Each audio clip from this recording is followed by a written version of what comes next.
तो सरकारी नौकरियों में उत्तराखंड राज्य आंदोलनकारियों और उनके आश्रितों को 10% आरक्षण का वादा सरकार ने किया, धामी सरकार ने, मगर उस मांग का इंतजार खत्म होने का नाम नहीं ले रहा। हाल ही में हुई धामी कैबिनेट में राज्य आंदोलनकारियों के 10% क्षैतिज आरक्षण का प्रस्ताव न आने से राज्य आंदोलनकारियों में अब नाराजगी भी है। वहीं आंदोलनकारियों के आरक्षण का प्रस्ताव न आने से मुख्यमंत्री खुद नाराज है। प्रस्ताव में हिला हवाली पर कैबिनेट ने अधिकारियों की कड़ी फटकार तक लगाई। इसके साथ ही बैठक में कैबिनेट मंत्री सुबोध उनियाल हो या फिर सौरभ बोगुणा प्रस्ताव न आने पर अपनी नाराजगी का इजहार करते हुए दिखाई दिए। वहीं विपक्ष इस मुद्दे पर सरकार को घेर रही है। विपक्ष का कहना है कि राज्य में अफसरशाही हावी है, यही वजह है कि अधिकारी सरकार की सुन नहीं रहे। ऐसे में सवाल ये कि अधिकारी क्यों नहीं सुन रहे? क्या अधिकारियों को मुख्यमंत्री का आदेश समझ में नहीं आया, या फिर सरकार सुस्त नहीं चुस्त है मगर अधिकारी सुस्त है? तो आज इसी पर करेंगे चर्चा। पहले रिपोर्ट देखेंगे और फिर उसके बाद सीधा रुख करेंगे अपने मेहमानों की तरफ। आंदोलनकारियों और उनके आश्रितों को 10% क्षैतिज आरक्षण की मांग का इंतजार खत्म होने का नाम नहीं ले रहा है। हाल ही में हुई धामी कैबिनेट में राज्य आंदोलनकारियों के 10% क्षैतिज आरक्षण का प्रस्ताव न आने से राज्य आंदोलनकारियों में नाराजगी है। वहीं आंदोलनकारियों के आरक्षण का प्रस्ताव नहीं आने से मुख्यमंत्री नाराज हैं। मुख्यमंत्री ने प्रस्ताव में हिलावाली पर कैबिनेट ने अधिकारियों पर कड़ी नाराजगी का इजहार किया है। इसके साथ ही बैठक में कैबिनेट मंत्री सुबोध उनियाल और सौरभ बोगुणा ने भी प्रस्ताव न आने पर नाराजगी व्यक्त की। सरकार का कहना है कि अगली बैठक में इस प्रस्ताव को लाया जाएगा। उनियाल जी की इस कमेटी ने प्रबल संस्तुति के साथ अपनी पॉजिटिव रिपोर्ट सरकार को प्रेषित कर दी और कहा कि पुनः विधेयक राजभवन भेजा जाए।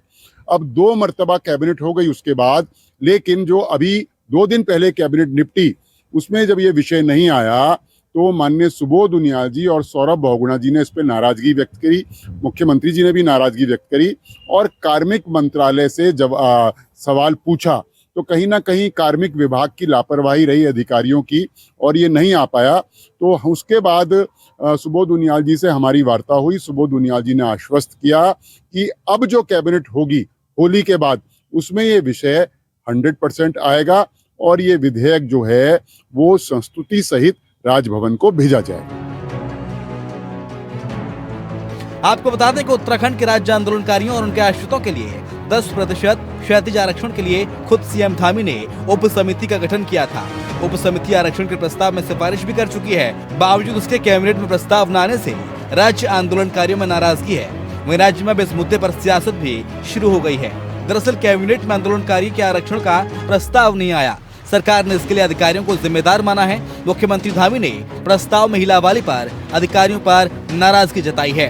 विपक्ष ने इस मुद्दे पर सरकार को घेरा है। विपक्ष का कहना है कि राज्य में अफसरशाही हावी है, यही वजह है कि अधिकारी सरकार की नहीं सुन रहे हैं।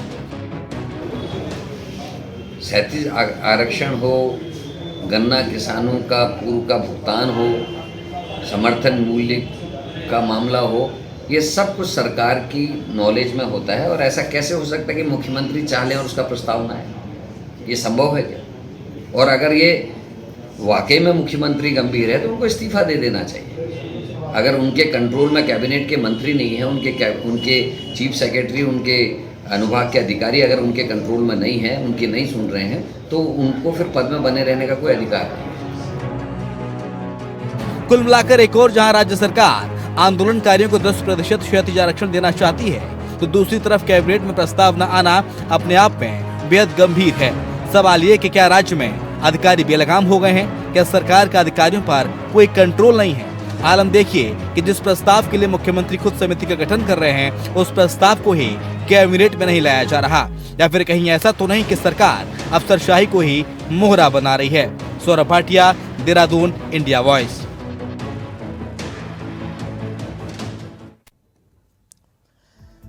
तो सवाल कही और उन सवालों का जवाब तलाशने की हम कोशिश भी करेंगे। हम सीधा रुख करेंगे अपने मेहमानों की तरफ। डॉक्टर बसीन साहब हमारे साथ जुड़ गए हैं, जो कि प्रदेश प्रवक्ता हैं, बीजेपी के अनुभवी चेहरों में से एक हैं।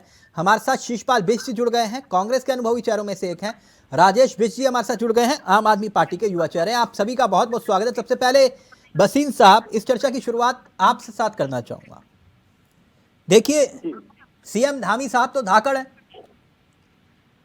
ना, और खुद राजनाथ सिंह ने कहा कि वो फ्लावर भी हैं और फायर भी हैं। लेकिन यह मेरी समझ से परे है कि मुख्यमंत्री के आदेश सराखों पर अधिकारियों के लिए, तो अधिकारियों ने क्यों नहीं चाहा? जब मुख्यमंत्री चाह रहे हैं, अधिकारी क्यों नहीं चाह रहे हैं? यह बात समझ से परे है सर। तिलक जी, पहली बात तो ये है कि हमारी सरकार और मुख्यमंत्री श्री धामी स्वयं राज्य आंदोलनकारियों के 10% क्षैतिज आरक्षण के प्रति कटिबद्ध हैं। और इसके लिए जैसे कि आपकी रिपोर्ट में भी कहा गया और आपने भी कहा कि कमेटी गठित हुई और कमेटी ने रिपोर्ट भी दे दी और कैबिनेट की पिछली बैठक में इसको आना था, लेकिन अधिकारियों की लापरवाही से ऐसा नहीं हो पाया। इस पर माननीय मुख्यमंत्री जी बहुत नाराज हुए और नाराज होने के साथ साथ उन्होंने फटकार भी लगाई और एक और व्यवस्था भी करी। नहीं बसीन साहब, वो ठीक है, हेडलाइन के लिए बहुत अच्छा है कि सीएम ने फटकार लगाई, अधिकारियों को फटकारा और ये सब चीजें। लेकिन मेरी समझ से ये परे है, जो मेरा मूलतः सवाल है कि मुख्यमंत्री कोई आदेश दे रहे हैं क्योंकि सरकार चाह रही है, समझ रहे हैं आप सर? सरकार का मतलब पूरी कैबिनेट चाह रही है और अधिकारी सुन नहीं रहे। वो कौन कौन से अधिकारी है जो मुख्यमंत्री की नहीं सुन रहे? अगर थोड़ा सा मार्गदर्शन कर पाए। देखिए, पहली बात तो यह है कि जो आपने कहा कि मुख्यमंत्री धामी जी की जो गति है वो अपने आप में बहुत तेज है और फटाफट निर्णय ले रहे हैं। और हमने देखा एक नहीं, क्षमता पर सवाल नहीं उठा रहा, मैं इतना जानना चाह रहा हूँ वो कौन से अधिकारी है जो सरकार की नहीं सुन रहे? नहीं, मैं उसी पे आ रहा हूँ। मैं लगातार एक के बाद एक निर्णय बड़े हो रहे हैं और कार्यान्वित भी हो रहे हैं। यानी कि जो अधिकांश ब्यूरोक्रेसी है उसने अपने आप को मुख्यमंत्री जी की गति के संग ढाल लिया है। सर, देहरादून से लेकर धारचूला तक विकास की गति होगी, गंगा बह रही है विकास की। लेकिन मुझे सिर्फ एक उत्तर दे दीजिए, सरकार के वो कौन से अधिकारी हैं सरकार में जो सरकार की नहीं सुन रहे हैं? बस मेरा एक छोटा सा मूलतः सवाल है। आप घुमा रहे हैं सर मुझे। आप नहीं, घुमा नहीं रहा मैं। देखिए, पहली बात तो मैं ये कहना चाहूंगा कि वर्तमान में जो ये प्रकरण है इसको लेकर के कार्मिक विभाग के लोग सीधे सीधे जिम्मेदार हैं। सीधे कार्मिक विभाग के लोग जिम्मेदार हैं कि उन्होंने मुख्यमंत्री जी के निर्देश के अनुपालन में इसको कैबिनेट में प्रस्तुत नहीं किया। तो क्या फिर विपक्ष ने जो आरोप लगाया वो सत्य साबित होता है? अधिकारी आप लोगों की भी नहीं सुनते?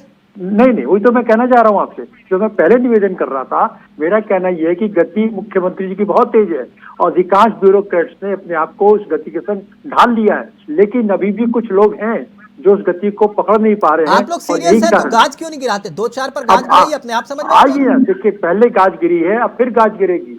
निश्चित तौर पर जो लोग जो है मुख्यमंत्री के साथ नहीं चल पाएंगे उनके संग जो है यही व्यवहार होगा। और यही कारण है कि मुख्यमंत्री जी ने ये भी कहा कि जो फाइल आप लोग खेलते हैं इसको समाप्त करिए। ये सीधी बात पहली बार ब्यूरोक्रेसी को हमारे मुख्यमंत्री के द्वारा नहीं, इससे पहले भी ऐसा आदेश जारी हुआ था। ये फाइल मत खेलो, खंडूरी जी ने कहा था। गलत तो एक चीज और मैं कहना चाहूंगा कि मुख्यमंत्री जी के कहने पर चीफ सेक्रेटरी महोदय ने भी अधिकारियों को आदेश दिया कि आप फाइलों पर आपत्तियां मत लगाइए, आप सीधे संवाद आपस में करिए और उसको कार्यान्वित करिए। यानी कार्यान्वयन पर हमारे वो ये कह रहे हैं जो कांग्रेस ने नहीं किया वो हम करके दिखाएंगे। अधिकारी कितने भी सुस्त हो लेकिन सरकार चुस्त है। सुस्त और जो नहीं करेगा, सुस्ती दिखाएगा, उसको निश्चित तौर पर उसको उसका भुगतान करना पड़ेगा। तिलक जी, बड़ी हास्यास्पद की बात आदरणीय देवेंद्र बसीन जी कर रहे हैं और इन्होंने तो इनके मुख्यमंत्री स्वयं कह चुके हैं कि सचिवालय में तेरी फाइल और मेरी फाइल का चक्कर चल रहा है। और उसी बयान के बाद मुख्यमंत्री जी ने जो है अधिकारियों के लिए चिंतन शिविर मसूरी में लगाया था, जिसके चिंतन से निकला हुआ अमृत में था कि उन्होंने प्रदेश के पूर्व मुख्यमंत्री को धमकाने का काम वहां से किया था कि जो मछली मुंह खोलती है वो फंसती है। और अधिकारियों ने शायद उसको मंत्र के रूप में ग्रहण कर लिया और अब कैबिनेट में झगड़ा कर रहे हैं मुख्यमंत्री के सामने। मुख्यमंत्री के आदेशों की खुली अवहेलना हो रही है और अखबारों में बड़ी बड़ी हेडलाइन में छप रहा है कि मुख्यमंत्री जी लाल पीले हो रहे हैं। अरे उस लाल पीले से होना क्या है? हमारे प्रदेश के जो आंदोलनकारियों के परिजनों को 10% आरक्षण का लाभ नहीं मिल रहा है।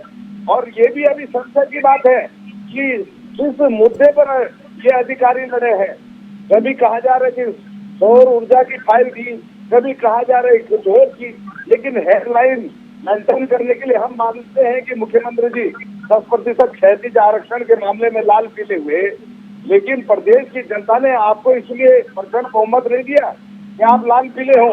आप लाल पीले होइए ना होइए, आप काम कीजिए, आप अपने अधिकारियों पर लगाम कसिए, और जो प्रदेश का विकास आज रुका हुआ है, हमारे जो बेरोजगारों का रोजगार आपके थैले में बंद पड़ा है, जो प्रदेश का विकास आपके कारण अवरुद्ध हुआ पड़ा है, और आज मजेदार ये बात है क्षेत्रीय विनोद जी, आरक्षण सर, कि आप तो विनोद जी, देखिए सर, ये तो राज्य के हित में नहीं है, मैं मान गया। ये पहाड़ की मूल भावना को नहीं समझते, ये भी मान गया। ये उत्तराखंड के खिलाफ रहे, ये भी मान गया। लेकिन आप मुझे ये तो बताइए कि आप तो उत्तराखंड के हितैषी थे, आप क्यों नहीं कर पाए? नहीं करेंगे ना। देखिए, आप बड़ी अजीब सी बात कर रहे हैं। अच्छा। ये 10% क्षैतिज आरक्षण 2003 में एनडी तिवारी जी की सरकार में 2004 में जी दे दिया गया। 2004 में जी। राज्य आंदोलनकारियों को दे दिया गया मामला था। कोर्ट में ये गया। तो एक रिट के चक्कर में कोर्ट ने रोक लगा दी, मैं जान गया। लेकिन मैं ये कह रहा हूँ, जब ये प्रस्ताव लाने की बात कर रहे हैं, देखिए हरीश रावत तो उत्तराखंड पुत्र है ना सर, पहाड़ के पुत्र हैं, तो वो क्यों नहीं कर पाए? मैं ये जानना चाह रहा हूँ सर। अभी कह रहे कोर्ट में था अब, लेकिन जो 6 साल से राज्य में की सरकार में बैठे हुए लोग हैं सर, इनके कोर्ट अधिकारी में तो तब भी ये था, सोच अभी नहीं वो मसला सके। नहीं है। मैं ये पूछ रहा हूँ कि जब हरीश रावत क्यों नहीं कर पाए, समझ रहे हैं सर आप? ये सवाल है। देखिए, हरीश रावत जी के दौर में प्रॉपर पैरवी हुई हाई कोर्ट में। उसके बाद आप देखिए कि इनके अधिकारी हाई कोर्ट को संतुष्ट नहीं कर पाए। अच्छा, वहाँ पर ओके। राजेश राजेश पिछली एक मिनट सर, आप सुन रहे हैं? वो कह रहे हैं कि हम भी गंभीर हैं, और शिषपाल बिशी कह रहे हैं हम भी गंभीर हैं। यानी वसीम साहब भी गंभीर है, बिशी भी गंभीर है, लेकिन आज तक क्षेत्रीय आरक्षण नहीं मिल पाया। ये समझ से परे हमारे। देखिए, ऐसा है, आज जो उत्तराखंड 23 वर्षों का जो हमारा उत्तराखंड है, जिसको हमारे आंदोलनकारियों ने शहादत देके, भूखे प्यासे गांव भटक कर, हर वर्ग के लोगों ने इस उत्तराखंड को पाने के लिए जो शहादत दी है, उस शहादत पे ही आज ये सत्ता पे बैठे लोगों को ये विचार करने की आवश्यकता है कि जिनकी वजह से हम सत्ता पे बैठे हैं, उनके बारे में जो आज हम अपमान करने का काम कर रहे हैं या उनके अधिकारों का हनन करने का काम कर रहे हैं, ये बिल्कुल नहीं होना चाहिए। मैं ये समझता हूं कि आज ये 10% क्षैतिज आरक्षण देने की बात तो कर रहे हैं, लेकिन ये बताएं मुझे कि सरकारी नौकरी पाने के लिए मानक क्या है? 35 से 40 वर्ष से अधिकतम जो आयु है वो 40 वर्ष है, लेकिन 23 वर्ष पहले जो हमारे आंदोलनकारी साथी रहे, क्या उनको आज आप 50 साल, 55 साल, 60 साल की उम्र होने पे क्या नौकरी देंगे? पहला सवाल ये है। दूसरा, बात चाहे कांग्रेस सरकार की करें या बीजेपी की बात करें, 10-10 साल सबने बहुत लंबा समय इस उत्तराखंड को दिया, लेकिन जब हमारे लोगों के अधिकार की बात आती है तो हमारे प्रदेश के जो धाकड़ धामी जी हैं वो सिर्फ चंपावत में नजर आते हैं। हर दूसरे दिन वो चंपावत में नजर आते हैं, पता नहीं करते क्या है वहां जाके, हमें तो समझ नहीं आता है, क्योंकि लोग फूलमालाएं लेके वहां पहुंचे रहते हैं, जो क्षेत्रीय समस्याएं वो कभी हल नहीं होती। दूसरी बात, आज आंदोलनकारियों को 23 वर्ष इस राज्य को बने हुए हो गया, क्या जिन लोगों ने शहादत दी थी, जिनके साथ मुजफ्फरनगर किराया कांड हुआ था, क्या उनको आज तक न्याय दिलाने के लिए इन दोनों सरकारों ने कोई उचित कदम उठाए? बिल्कुल नहीं। मुख्यमंत्री जी का ये सरासर फेलियर है कि एजेंडा रखा जाता है, वसीम साहब जवाब दीजिए। उन्हें नहीं मालूम कैबिनेट के आपके अंदर पास कि यार इस तरह का कोई वहां पे एक पॉइंट ही नहीं लेके जो सबसे इंपॉर्टेंट पॉइंट था, उस इंपॉर्टेंट पॉइंट को छोड़ कैसे दिया? उसके बाद जो 2 अधिकारी उनके सामने तू मैं करके लड़ रहे हैं, इसका मतलब आप ब्यूरोक्रेसी और जो हमारे सत्ता में बैठे हमारे मुख्यमंत्री सुब्रत सोनियाल जी हो या कोई भी हो, क्या उनके बारे में कोई बात करके राजी नहीं है? उन पे क्या कार्रवाई हुई है, कार्रवाई बताने को तैयार नहीं है। ये आम आदमी पार्टी ने कुछ किया तो कभी है नहीं। आज हमारी बहन अंकिता भंडारी की बात कीजिए, आज तक ये प्रदेश के मुखिया ये नहीं बता पाते हैं कि अंकिता भंडारी के साथ पूरा भ्रष्टाचार किया आम आदमी पार्टी के लोग। शांत हो जाइए, अरे शांत हो जाइए, तो ये बात तो सुन लीजिए। अब दिल्ली से लेकर पंजाब तक भ्रष्टाचारी कर रहे हैं और यहाँ भाषण दे रहे हैं मान्यवर। कृपया करके अरे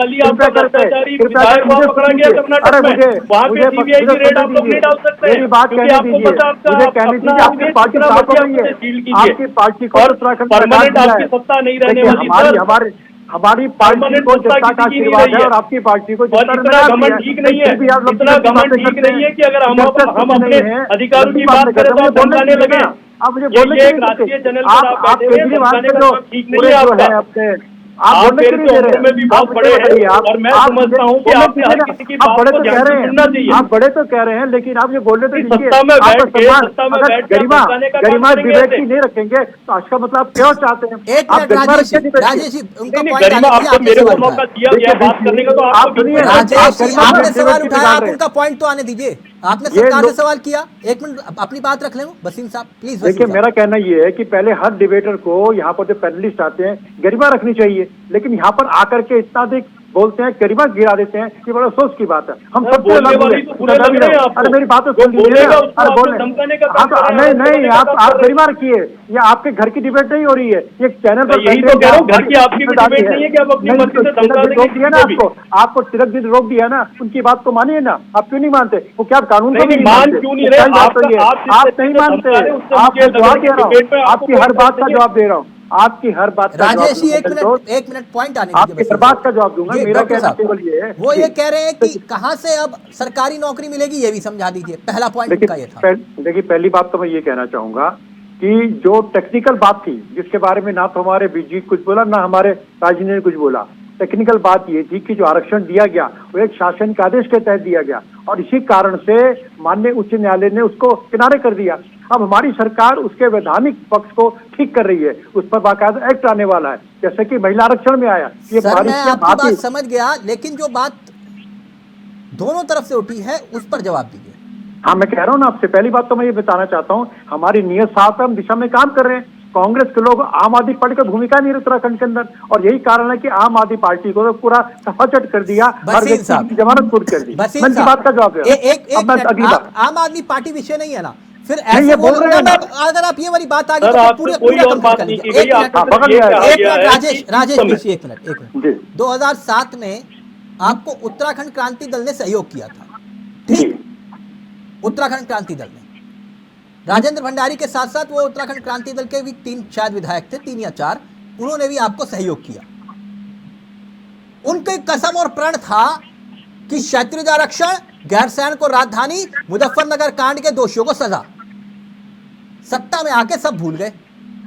गलत तो नहीं कह रहा? आप जनता भी ने कर जवाब सकते दिया। थे ना, अगर तिवारी जी कर रहे थे तब ये काम भी हो सकता था खंडूरी शासनकाल में।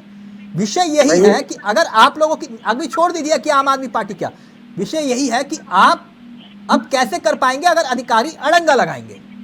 मैं कह तो रहा हूं आपसे, आप केवल एक विषय पर जो है सरकार को पूरा दोषी ठहरा रहे हैं। मैं कह रहा हूं कि एक विषय, उसका समाधान हम कर रहे हैं, और जितने सारे विषय सरकार ने किए, मुख्यमंत्री जी ने किए, वो विषय दिखाते हैं कि सरकार की नीयत साफ है और अधिकारी उसके नियंत्रण में है। कुछ लोग गड़बड़ करते होंगे, कर रहे हैं, उनको हम चिन्हित करके निश्चित तौर पर बेसी उनके खिलाफ मुस्कुरा कार्रवाई क्यों रहे हैं? होने वाली है, वो शीश पाल। कार्रवाई होनी है, निश्चित बात है। और एक बात मैं और कहना चाहूंगा, मैं ये कहना चाहूंगा कि कांग्रेस के टाइम पर जब नहीं हो पाया तो विधिक कार्रवाई करनी चाहिए थी, लेकिन बातें करते रहे। और अभी जो राजेश जी कह रहे थे ठीक, कि जवाब हमने दीजिए। मुजफ्फरनगर कांड की बात कर रहे थे, अरे भाई सीबीआई की आपने अखबार पढ़ लिया होगा ना, क्या हो रहा है, सरेंडर हुए हैं।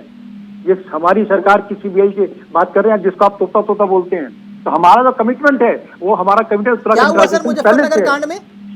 अभी जो मामला चल रहा है उसमें अभी जो दोषी मुजफ्फरनगर कांड के हैं, उन 23 लोगों के खिलाफ जो है सीबीआई ने कार्रवाई कर उनको सरेंडर करना पड़ा है। आगे मैं ये कहना चाहता हूँ, मैं ये कहना चाहता हूँ वकील साहब को, वकील साहब आप मुझे बताइए, इतनी कमजोर पैरवी आज आप लोगों की सरकार 5-5 साल तक इस प्रदेश के अंदर रही, इतनी कमजोर पैरवी हुई सीबीआई में आज जब आप तो ये ध्यान नहीं आ रहा, को हो गए। हमारी पैरवी नहीं होती, शीश पाल जी का ऑडियो रहेगा। नहीं अरे ये आप नकल अरे जो जानकारी नकल रखिए गिरोह ना, चल रहा है इस आप उत्तराखंड विधि के अंदर, वहाँ जानकारी सीबीआई रखिए, देने में क्या परेशानी है? वहाँ के आज हमारी जनता कह रही है, बेरोजगार युवा कह रहे हैं, बार बार आपको निवेदन कर रहे हैं, लाठियां खा रहे हैं, तो सड़कों पे घसीटे जा रहे हैं, उनके सर फोड़े जा रहे हैं। देखिए, वो पहली कह बात तो रहे ये हैं है कि हम रोजगार दे रहे हैं। आपको। कुछ लोग प्रदेश के अंदर अनारकी फैलाना चाहते हैं। हमारी हर परीक्षा में 1 लाख से से अधिक व्यक्ति आ रहा है, आप कुछ लोग रोक करके आ रहा है, गलत मैसेज दे रहे हैं। पूरे प्रदेश का युवा जो है वो मुख्यमंत्री पर विश्वास कर रहा है, लाखों की संख्या में लोग परीक्षा में ये मजबूरी है, ये 5 साल आपको झेलने की मजबूरी है आम जनता की। कल जो परीक्षा हुई है 4 सेट उन पेपरों के आए हैं, 4 सेट उन पेपरों के आए हैं, और इस उत्तराखंड के बेरोजगार संघ के साथियों ने चारों सेट के पेपर आपको दिखाए। आपको जानकारी मुझे एक बताइए, आप मुझे एक बताइए, गोपनीयता भंग हुई? अरे आपने कहीं गोपनीयता भंग हुई? गोपनीयता भंग नहीं होनी चाहिए, वो गोपनीयता बिल्कुल भंग नहीं हुई, और आयोग ने साफ बिल्कुल भंग हुई है। आपकी परीक्षा को बेरोजगार के सारे युवाओं ने चैलेंज किया है। आप कृपया प्रदेश के अंदर राजेश पिछी, शीशपाल पिछी का ऑडियो आने दीजिए। हमारी परिणाम में आ रहे हैं, और हमारी जो परीक्षा हुई है वो साफ हुई है, कहीं गोपनीयता भंग नहीं हुई है, आयोग ने साफ भी कर दिया। लेकिन आप लोग एक भ्रम फैला करके युवाओं को भटकाना चाहते हैं। इस देश हमारे युवाओं की चिंता की है। राजेश पिछी, एक मिनट राजेश पिछी, कंफ्यूजन हो रही है, शीशपाल पिछी को बोलने दीजिए। शीशपाल पिछी, देखिए तिलक जी, भारतीय जनता पार्टी के प्रवक्ता कह रहे हैं कि हमारी मंशा साफ है। अगर इनकी मंशा साफ होती तो मुख्यमंत्री ने वादा किया था राज्य के आंदोलनकारियों से कि शीतकालीन सत्र में 10% क्षैतिज आरक्षण का विधेयक आएगा। कहाँ आया? अब तक लटका हुआ है, और समिति गठित करने के बाद भी अभी अब अधिकारी लड़ रहे हैं, और कहा ये जा रहा है कि ब्यूरोक्रेसी की कमी के कारण ये नहीं आया। मैं कहता हूँ ब्यूरोक्रेसी का कोई मामला नहीं है। अच्छा, सरकार की मंशा नहीं है ब्यूरोक्रेसी के कंधे पर बंदूक रख के। आपका सवाल लेकर जाऊंगा, लेकिन पहले राजेश पिछी जी ने बात कही, वो ये कह रहे हैं कि आप सिर्फ घड़ियाली आंसू बहा रहे हैं। एक मिनट राजेश पिछी प्लीज, ये मेरे कार्यक्रम में ऐसा नहीं होता सर, आपके पार्टी कार्यालय में होता होगा। एक मिनट रुकिए। शीशपाल पिछी, जो राजेश जी कह रहे हैं कि कांग्रेस घड़ियाली आंसू बहा रही है। देखिए, कांग्रेस अगर घड़ियाली आंसू बहाती है, राजेश बिजी को पता नहीं है कि राज्य आंदोलनकारियों को नौकरियां देने का काम कांग्रेस की सरकार में हुआ, राज्य आंदोलनकारियों को पेंशन देने का काम कांग्रेस की सरकार में हुआ, राज्य आंदोलनकारियों का चिन्हीकरण कांग्रेस की सरकार में हुआ। चिन्हीकरण हो गया सर, कमिटमेंट राज्य आंदोलनकारियों के लिए चिन्हीकरण हो गया सर। राज्य के आंदोलनकारी भली भांति जानते हैं। मैं पूछ रहा हूँ सर, छोड़ा था उससे आगे भारतीय जनता पार्टी की सरकार ने बढ़ाया नहीं। सर मैं पूछ रहा हूँ, गुस्सा क्यों हो जाते? शीशपाल जी, मैं एक छोटा सा सवाल करता हूँ, आप गुस्सा हो जाते हो। मैं कह रहा हूँ कि 100% चिन्हीकरण हो गया राज्य आंदोलनकारियों का। तिलक जी, मैं कह रहा हूँ कांग्रेस ने जहाँ चिन्हीकरण छोड़ा था वहाँ से एक कदम भी आगे भारतीय जनता पार्टी की सरकार 6 साल में नहीं। राजेश पिछी, आप कांग्रेस का दोष है। राजेश पिछी, सुन लिया आपने कांग्रेस ने कितना काम किया राज्य आंदोलनकारियों के लिए? मैं बोल देता हूँ सर। तिलक जी देखिए, ब्यूरोक्रेसी पर सरकार का नियंत्रण नहीं, इसका उदाहरण है प्रदेश के परिवहन मंत्री चरण रामदास।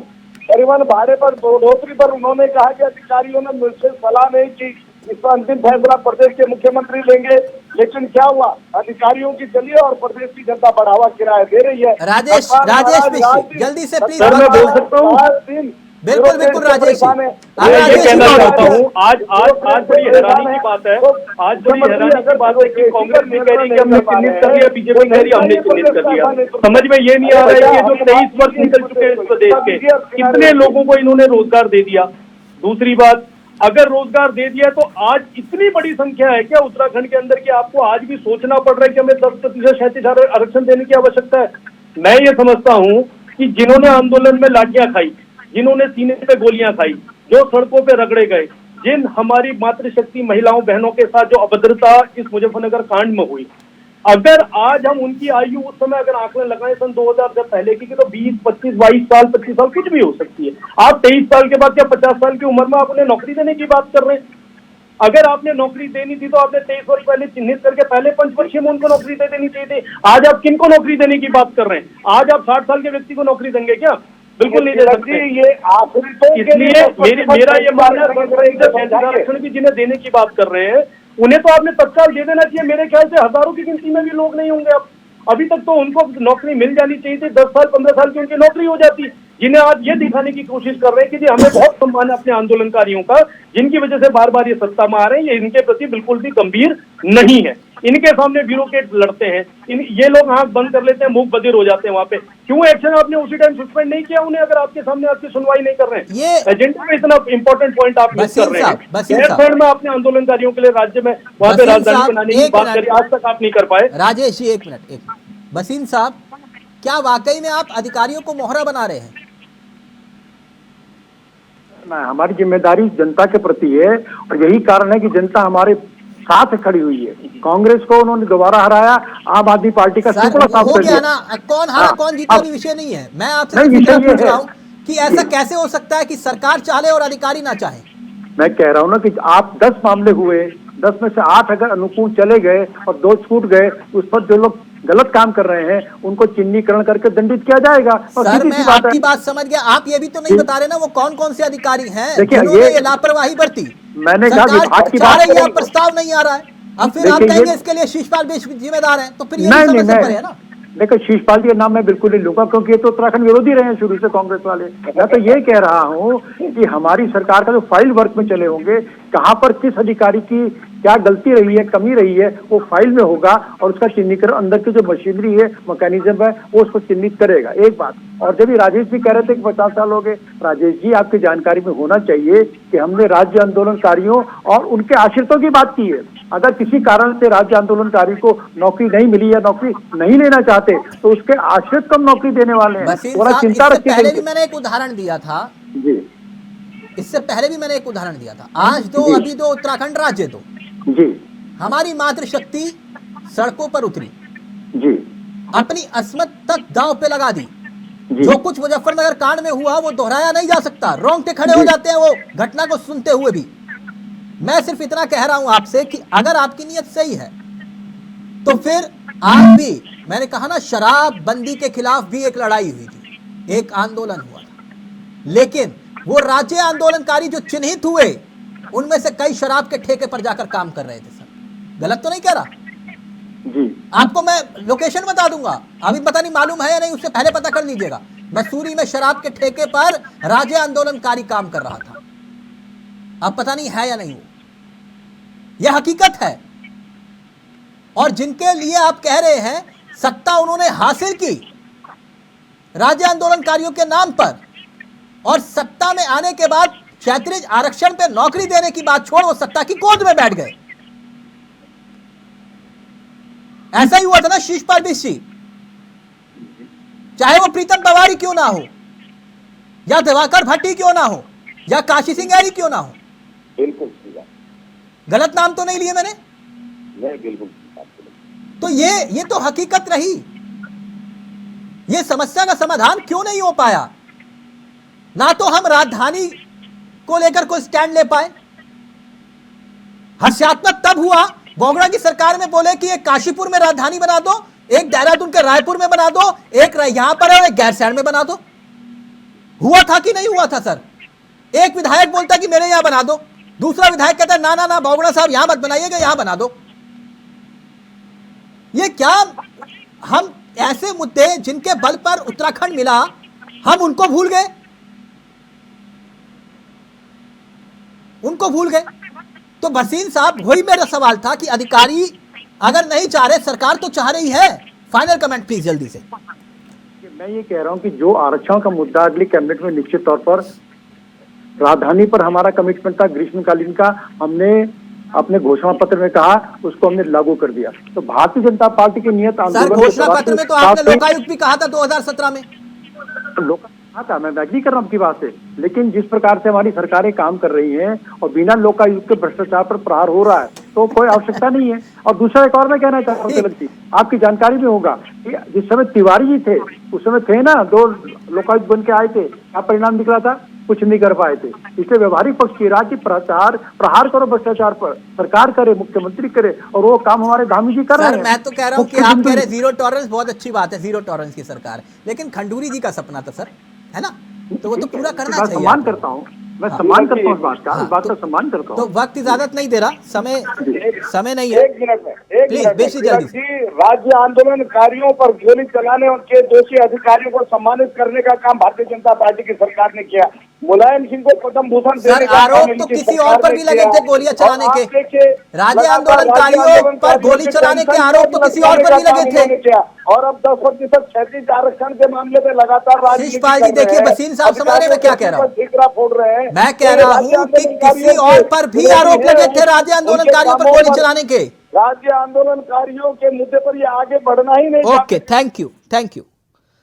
सम्मान पर सियासत, क्षैतिज आरक्षण का मसला, कैसे निकलेगा समाधान, यह अपने आप में एक बड़ा सवाल। अगर सरकार चुस्त है तो अधिकारी सुस्त क्यों है? नमस्कार, जय हिंद, जय भारत, जय उत्तराखंड।